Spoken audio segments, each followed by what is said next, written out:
page 182 et 183 ka tafsir al-Qur'an de sura 8.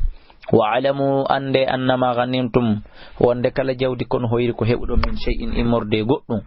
fa anna lillahi hina wodani Allah khumsahu jawal mungal walir rasuli enelaado makkon walidhil qurba jomirabe battondiral wal yatama yal yatimabe wal masakin e miskinabe wa bin sabili bi belawe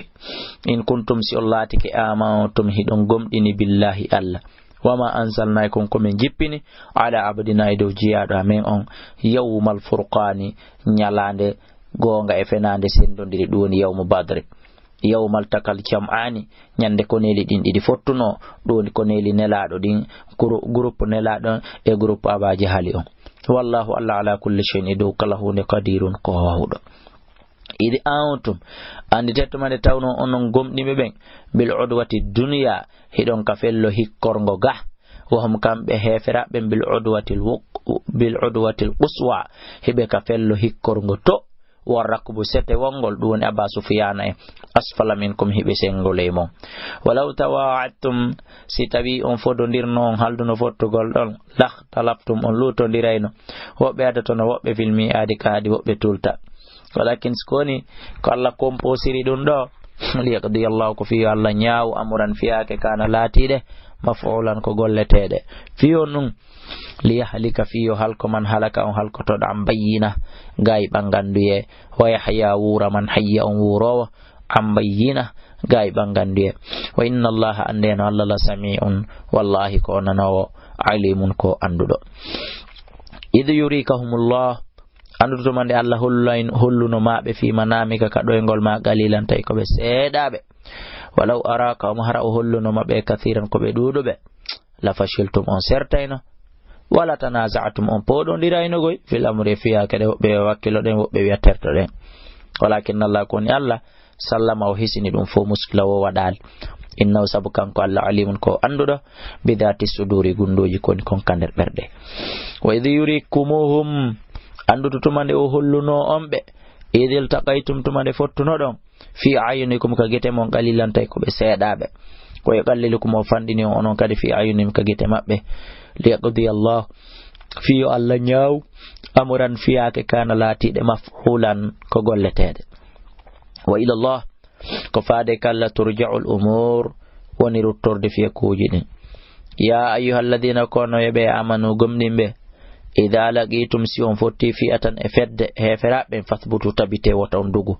wadhkurullah jantu do indalla ne kathiran moja on folay la'allakum hinogasanon tuflihuna on malnoyde e kadi waati Allah dofto don Allah wa rasulahu en elaado makko yandi wala tanaza'u wata on podondir fatafshalu serton wa tadhhaba yaharihukum belol mongol wasbiru munye inna Allah ma'as sabirin himonde munyibe wala takunu wa kalladina wa ben kharaju yaltube min diyarim ka galleli mabbe batoran ka bungo wari'a annasi e kayingo yibe ben ko aba jali fanda wa yasudduna be sakko an sabilillah bantu ko lawol Allah ngol wallahu Allah bima ya'maluna ko be on gollude ko faw muhitun ko hobutudo wa idh zayyana lahumus shaytan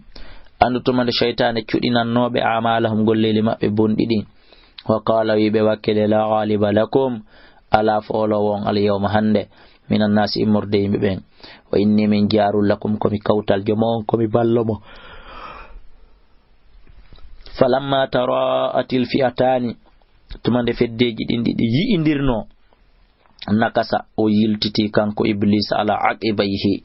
e dow baawo makko bi mana o yiltitori baawo makko wa qala wi inni min bari on komi wodditi do min ko e modon inni min sabu arami ima la tarawna ko on sutaki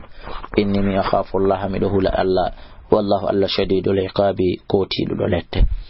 idi yaqulul munafiquna anutumande nafiki ben wi'ayno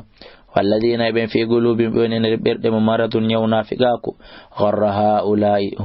hodibe do dinum dina mabbe kanani siko dina mabbe kan cuini be dartagol di koneli do dina mabbe kan torompibe ko kambe torompi wona julbe ben o man yatawakkal kala holor ala Allah ka Allah fa inna Allah azizun qotidul hakimun ko nyenyudo e nyaawre makko ne walau tara harayyin idh yatawaffa alladina tumande warata ben kafaru yeddube al malaikatu malaika ben yadribuna harabe malaika be hinu lubo wujuham geece mabbe den wadu baram e babbe mabbe den baawoji dillego hibe wi anabe waduqu dekke adab al hariqi lettewulde dalika ko wadi dum bima qaddamat ko sabko ardini kon aydikum juude mon den wa anna allah ikadi allah laysa bizallamin o nali to nyowo lil abidi wonande jiyabe be kada bi ali fir'auna don hino wayto wano koneli fir'auna walladhina bi min qabli madti be kafaru ben yeddi bi ayati llahi ayaji allah den fa khadahum allah nangire be dunubin bakkatuji mabbe din inna allah allah gawiyun ko dolnodo shadidul iqabi ko tidudo lette haray kala qissaji ko goddo humpa ma sababu nuzulu dum don en addata do ko fi mene wonbe ekkitade ben kala humpa do qissaji di ma sababu nuzul jidi on tigi nodday ka numéro téléphone 657 60 53 09 631 60 53